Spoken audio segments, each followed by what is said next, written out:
We're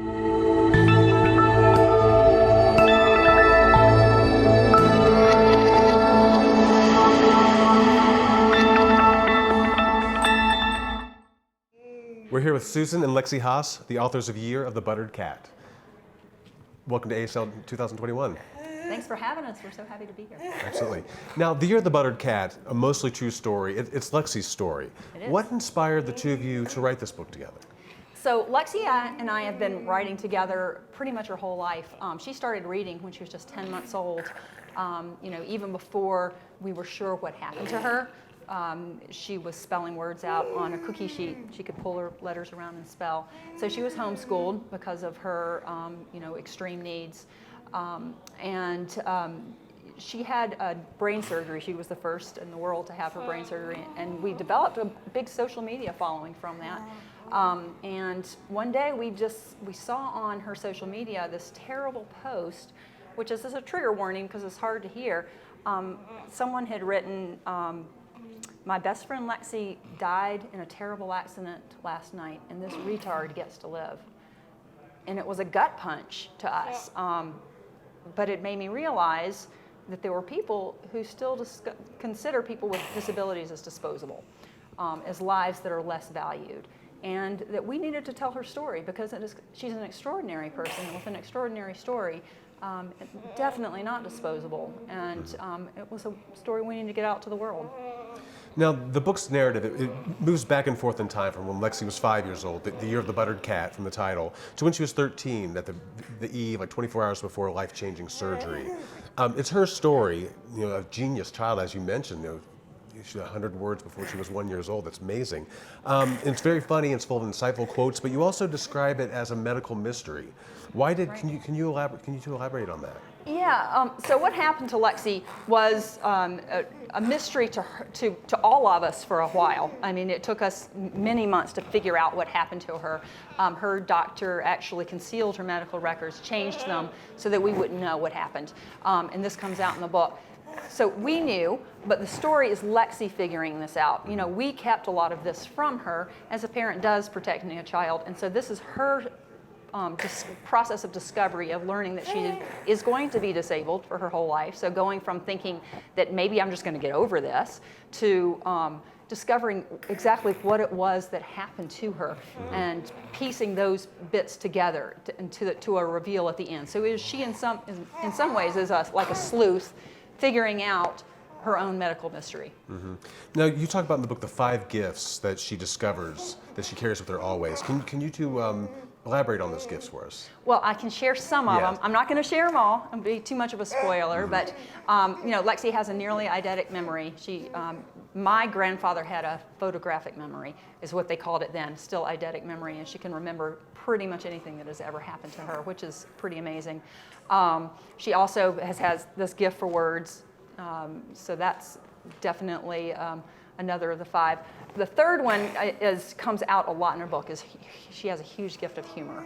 She has got the best sense of humor, and it's just the most remarkable and amazing thing for somebody that you would think, might be either sad or spiteful, and she is nothing but, and enjoys nothing more than a good joke or a good practical joke, usually at her siblings' expense. But so humor is the third. You have to read the book to get the last 2. Of course, yeah. It is a very funny book. And you worked together on the book. What was the collaboration process like for the two of you, and how long did it take to write the book? Well, I thought it was, it took us like 5 years, isn't that right, Lex? Was it 5? Yes, so tongue out means yes, that's her.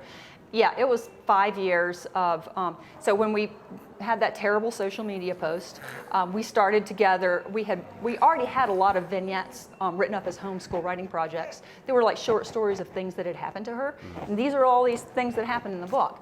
And we kind of put them together into a more cohesive story.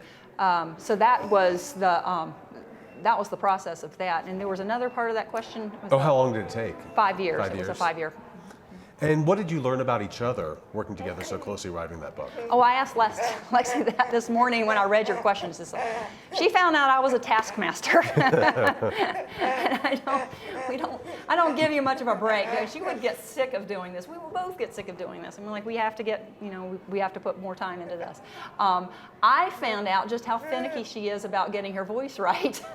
As we would collaborate working on this together, as we said, I would. She spells for me. She uses an eye gaze communication device. She does what we call partner-assisted scanning, where you call out letters and she'll stick her tongue out when you get to the right letter, which is a very slow and tedious process. But through that, we are able to collaborate and get an outline down. And then I'll sit down and write it. We go back and edit it together. And if I have missed something in her voice, she wants it fixed, and like pronto, as in yesterday. She just like really hates issues with her voice, and so that was a surprise for me. But it was a good process, though. Now, sometimes people, they don't know what to say or how to act around someone with a disability. Lexi, what messages do you have for those people who would like to interact with you or other people with disabilities? Now, Lexi actually wrote these out for our AASL session earlier today, and I thought they were so insightful. I wanted to share them here. Obviously, Lexi can't talk, not something this lengthy, but she can write. So let me read these out. I thought these were amazing. I came up with a list of things I wish people knew, ways for us to get along. 1, stare with a smile. I don't mind people looking at me. I'd probably stare at me too, LOL. But if you put a smile on your face when you do it, it'll make us both feel better. 2, don't pity me or assume I want to be you. I like who I am and my life. 3, talk to me, and I mean me, not mom or dad or whoever else is with me. I might not be able to answer without help from mom or dad, but please don't bypass me altogether. 4, the number one thing kids ask me is, what's wrong with you? A better question is, what happened to you? 5, if you talk to me extra loud and slow or in a baby voice, when you turn to leave, I'm probably going to pinch your butt. And she will. And finally, what do you hope readers will take away from Lexi's story? What do you hope readers will take away, particularly the audience that it's written for? Well, we each have our own ideas on that. And I'll do mine first because Lexi's answers are always better than mine.